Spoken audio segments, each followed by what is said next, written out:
We finally learned more about the awakening system rising in My Hero Academia All's Justice. In this video, I'm going to be going over a specific question that the Game Rant people asked the producer for My Hero All's Justice, and I want to break down what this was telling. So make sure you guys hit the like button, subscribe. Let's try to get 50 likes on this video. With that, let's hop into the video. In a recent interview with Game Rant, the producer of My Hero Academia All's Justice spoke in great detail about how the game differs from the One's Justice series. When asked about how Deku will be different compared to One's Justice, she answered with the game battles and Deku himself has evolved from the prior series, One's Justice. She first explains the difference is this game has a new system called Rising included in the game. So right there, first she's telling us right off the bat that in what ways the game has evolved. So not just Deku, but the game itself has evolved. So Rising system, we previously known about this system being somewhat explained. In the prior video, this is what she said. With the Rising system, you can significantly boost the power of your character by unleashing their full potential.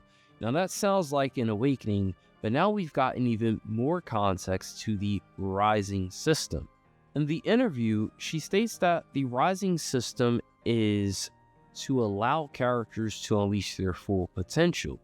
This in turn makes them more powerful via quirks and skills. She then adds that the Rising system will allow for dynamic and intense battles compared to the past series. She then further explains the Rising system will be for essentially other playable characters. Now, the Rising system here is being spoken of as if it's this crazy awakening system, but another thing that is being mentioned here is that both quirks and skills we become more powerful.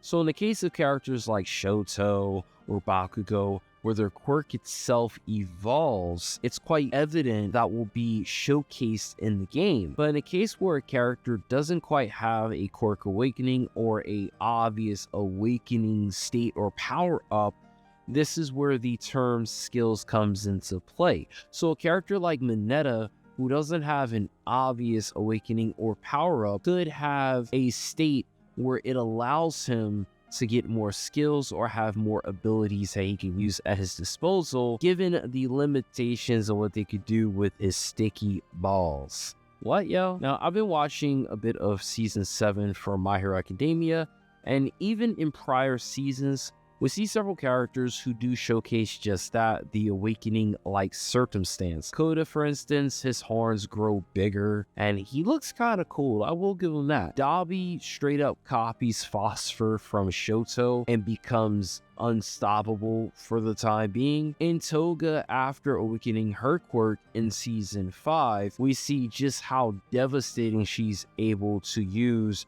her quirk in conjunction with Twice's blood. For the case of these characters, perhaps Koda might have more skill, plus his quirk allowing him to utilize animals in a more unique way. In fact, I do want to make a video breaking down how I think Koda will fight in this game. Same thing with essentially all the characters. If there's a particular character you want me to talk about first, drop them down in the comment section and I'll make sure they are priority.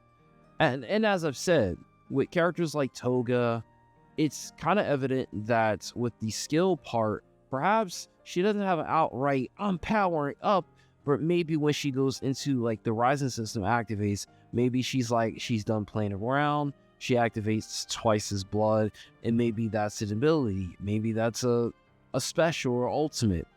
I can't fully imagine it because Toga also has the capability of doing some other cool stuff. So in conjunction to what she's able to do, but also essentially copy the powers of the people she loves, levitations, perhaps we could see her using Ochako's powers. Maybe she can use Froppy's powers, things like that. Maybe Deku?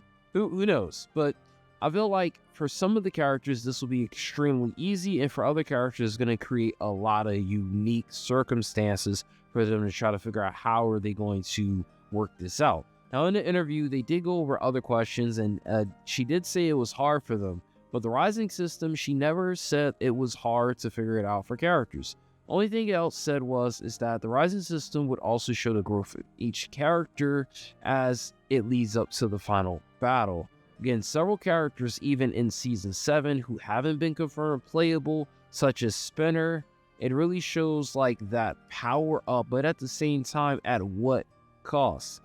However, something that I kind of briefly mentioned is that not every character has an awakening, nor do they have a bunch of skills they showcase. So earlier I mentioned Mineta, but fundamentally, how will they make him work with this system, assuming everyone has a system, because it is a game, assuming everyone has the same thing. So perhaps they had to become more creative for characters like Mineta or Momo, while characters like Deku, Shoto, and Bakugo were much easier. I can imagine they had to really think. They even have a section where they talk about Invisible Girl, but again, I'll speak about that elsewhere.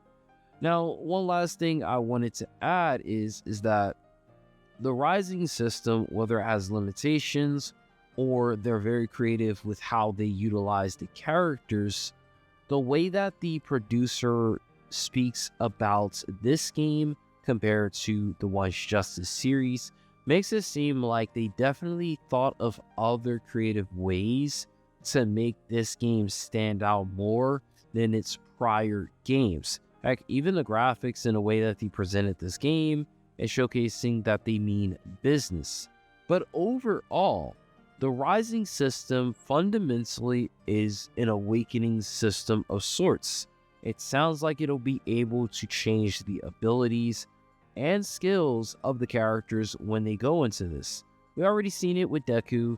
We saw him go into the rising system via gear shift, and we already saw Shoto for sure. Now previously I thought the screen, someone also pointed it out, where all the class 1A students are showcased was what it will look like when they go into their awakening, but that doesn't seem like it's going to be the case, especially when you consider characters like Koda. Come on, like why would they like have a placeholder and then show the real thing? How about that wasn't the awakening system being showcased? But again, we finally learned more about the awakening system, rising system, and My Hero Academia All's Justice. What do you guys think about that? Let me know down in the comment section. I am Makai, what yo, and I'll catch you guys in the next video.